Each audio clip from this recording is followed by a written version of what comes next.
ډېر شکر دغه ستر یاد د ټولو ته مبارک وي. قربان دې شم د ګلو ګلستان خدای دې ساته زما شیرین شیرین افغانستان خدای دې ساته زما شیرین شیرین افغانستان خدای دې ساته. السلام علیکم ورحمت الله. قدرمنیدونکو تاسې ما ګورئ زه چېرته یم. زه په هغه ځای کې یم څه موده وړاندې موږ تاسو ته اطمینان درکړی و چې په دغه ځای کې به یو ښایسته پل جوړیږي.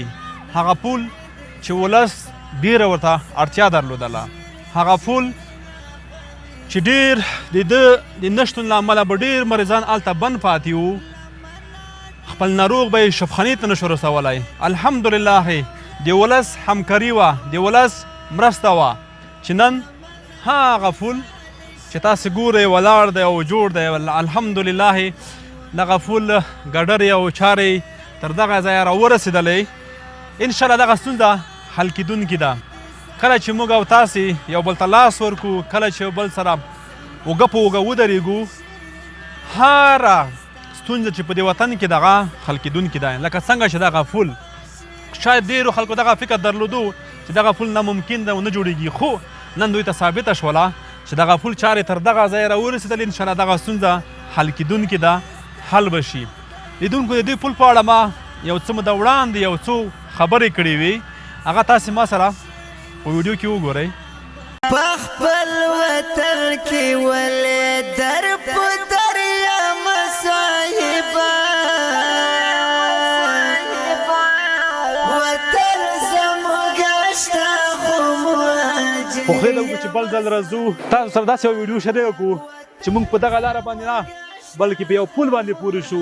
موږ به د دوی سره اوږه په اوږه کار کوو تر څو دغه ملي ستونزه او ملي پروژه د وطن د آبادۍ پروژه دا بشپړه کړو او ډېرې ستونزې دلته حل شي. یو څه ژمنه چې موږ کړې وه 10,000 افغانۍ ژمنه موږ کړې وه، هغه هم نغدې دوی ته سپارم.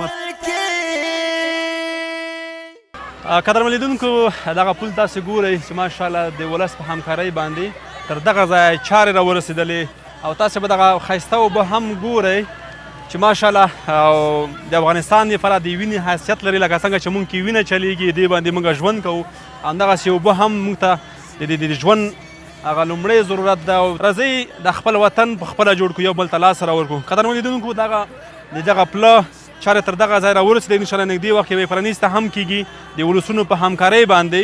تاسې به دلته مخکې ډېر لیدلي وي چې دلته موټر به بند پاتې وو، مریضان به پکې وو، داسې نورې ستونزې به وي، خلکو تګ راتګ نه شو کولی او په ډېرې سختۍ سره یې کولو. خو انشاءالله دغه ستونزه حل کېدونکې ده او دغه و د پله معلومات د غلنګ د پله معلومات تر بیا ښې چارې ښه وخت درته غواړم. ذلیل د دښمنان شه رب دې ساته په امان کې ذلیل د دښمنان شه رب دې ساته په امان کې مدام دې ودان غواړم لا الله نه خدای دې ساته زما شیرین شیرین افغانستان